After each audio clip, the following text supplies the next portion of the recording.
Maximum भाजल्यानंतर बघू शकता जस्ट जिरं आणि जिरं टाकल्यानंतर हिरवी मिरची, लसूण आणि कोथिंबीर.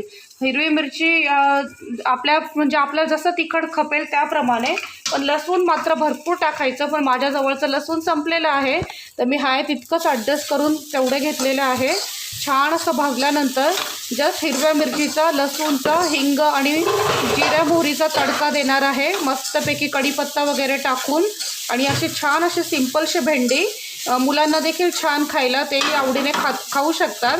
असा मस्तपैकी मी आता बनवून घेणार आहे. इथे भेंडी भाजतच आहे आणि तिथे फोडणीची तयारी केलेली आहे. आता इथे पोळ्या पीठ मळून झालेलं आहे माझं बघू शकता. आता इथं पॅन पण मी मस्तपैकी पॅन ठेवलेला आहे. आता मी पोळ्याही लाटून घेणार आहे आणि गरमागरम भेंडी फ्राय आणि पोळ्या असं मी खाणार आहे. मग सांबर आणि भात ते उशिरा करणार आहे. असा आजचा सिंपल मेनू आहे.